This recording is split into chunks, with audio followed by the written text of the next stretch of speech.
السلام علیکم ورحمۃ اللہ وبرکاتہ۔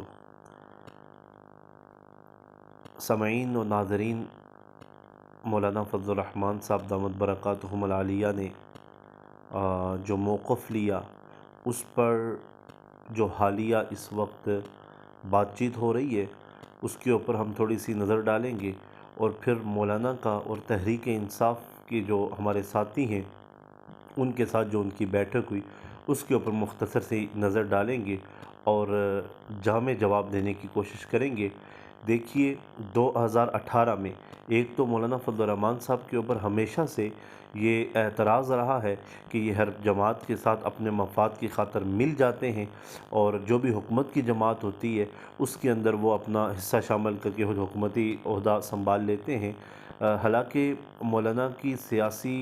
زندگی اور جو اسمبلی کے اندر مولانا کا کردار رہا ہے اور جتنا عرصہ رہا ہے، آپ کو مشرف کے خلاف کھڑے مولانا نظر آئیں گے، آپ کو زرداری کے سامنے کھڑے مولانا نظر آئیں گے، آپ کو نواز شریف کے سامنے کھڑے مولانا نظر آئیں گے۔ ایک تاریخ ہے، تاریخ کسی سے چھپتی نہیں ہے، ہر ایک کو پتہ ہے۔ اب کبوتر کی طرح آنکھیں بند کر دینے والے سے کوئی بحث و مباحثہ نہیں کیا جا سکتا۔ اسی طرح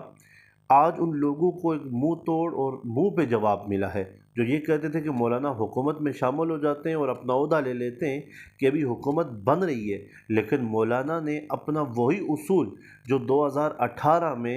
جب الیکشن ہوئے اور الیکشن میں دھاندلی ہوئی اور اس کے خلاف مولانا نے اپنا موقف دیا تھا، اسی موقف کو آج 2024 میں من نوان اسی پہ عمل کیا اور کہا کہ ہم نے اس وقت بھی دھاندلی کو مسترد کیا تھا، آج بھی ہم دھاندلی کو مسترد کرتے ہیں۔ تو پتہ یہ چلا کہ مولانا اپنے موقف اور جو بھی وہ موقف لیتے ہیں وہ بڑا سوچ سمجھ کے موقف لیتے ہیں۔ آپ نے 2024 کے الیکشن میں زیادہ بہتر انداز میں دیکھا کہ مولانا نے 2-3 دن کے بعد پریس کانفرنس کی اور چھکے چھوڑائے ہیں۔ اس پہ ہم یہ کہہ سکتے ہیں کہ مولانا 2018 میں بھی ایک اصولی بات کر رہے تھے اور ان کا موقف یہ تھا کہ الیکشن عوام کی چیز ہے اور اس میں عوام جو اپنی رائے دیتے ہیں اس کا احترام کیا جانا چاہیے۔ اسی طرح 2024 میں بھی مولانا آج بھی اپنے موقف پہ کھڑے ہیں اور آج ان کو حکومت بھی مل رہی ہے، آج ان کو بڑی بڑی آفریں بھی کی جا رہی ہیں اور ان کو حکومت میں ملانے کے لیے بڑی بڑی باتیں بھی کی جا رہی ہیں۔ تو مولانا فضل الرحمان صاحب نے ہر چیز کو پس پردہ رکھا ہے اور انہوں نے کہا کہ کل بھی ہم اصولی موقف پہ تھے، آج بھی ہیں، اور ہم پاکستانی عوام کی اور آنے والی نسلوں کی جنگ لڑ رہے ہیں۔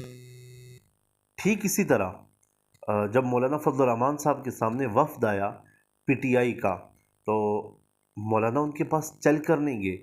کہ ہم لوگ یہ کہیں کہ جی مولانا نے ان سے اتحاد کر دیا ہے۔ وہ مولانا کے پاس خود چل کر آئے ہیں اور ہم ان کو آنے کا احترام کرتے ہیں۔ ہمارا کسی بھی جماعت کے ساتھ ذاتی کوئی جھگڑا نہیں ہے، ہم کسی سے لڑ نہیں رہے، ہم کسی سے جھگڑ نہیں رہے، بلکہ ہمارا ایک اصولی اور نظریاتی اختلاف ہے، اور ہر جماعت کے ساتھ نظریاتی اختلاف ہے۔ تو اس پہ ہم کوئی بات نہیں کر سکتے جی کہ مولانا فضل الرحمان صاحب کے ہاں پی ٹی آئی کے لوگ آ گئے تو مولانا نے اپنے موقف سے پیچھے ہٹ گئے۔ مولانا کل بھی اپنے موقف پہ ڈٹے ہوئے تھے اور مولانا نے جو موقف دیا تھا آج بھی اس موقف پر اسی طرح ڈٹے ہوئے ہیں۔ پی ٹی آئی نے مولانا کے ساتھ ملاقات کی اور اس وفد نے ان کے گھر جا کر کے ملاقات کی اور ان سے کہا کہ آپ دھاندلی کے معاملے پہ آپ کا اور ہمارا موقف ملتا ہے، آپ ہمارے ساتھ دیں۔ ٹھیک اسی طرح جس طرح پیپلز پارٹی اور نون لیگ مولانا کے در پر گئی تھی اور کہا تھا 2018 میں کہ آپ ہمارا ساتھ دیں، ہم دھاندلی کے خلاف ہیں، آپ کا اور ہمارا بیانیہ ایک ہی ہے۔ اسی طرح آج پی ٹی آئی مولانا کے سامنے گئی اور ان سے کہا کہ ہمارا یہ موقف جو ہے تو وہ آپس میں ملتا ہے، تو لہٰذا اس کے اوپر آپ اپنا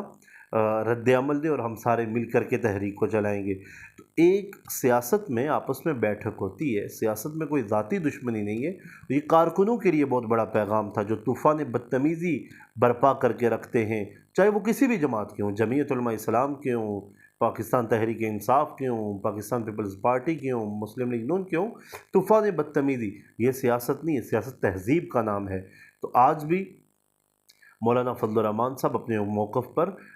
پہلے سے کئی گنا زیادہ مضبوطی کے ساتھ ڈٹ کے کھڑے ہوئے یہ مجھے اور آپ کو اپنے ذہن میں رکھ لینا چاہیے کہ پہلے سے کئی گنا زیادہ مضبوطی کے ساتھ ڈٹ کے کھڑے، اور مولانا فضل الرحمان صاحب کی پریس کانفرنس نے بہت سارے سوالوں کے جواب دیے ہیں۔ تو ہم امید کرتے ہیں کہ انشاءاللہ العزیز ملک پاکستان کی بقا کے لیے جو جنگ لڑی جا رہی ہے، انشاءاللہ العزیز ملک پاکستان کا مستقبل روشن ہے، اور انشاءاللہ العزیز اسی طرح ہمارا ملک پاکستان ترقی کرے گا، اور ایک وقت آئے گا انشاءاللہ یہ ملک دنیا پہ راج کرے گا۔ السلام علیکم۔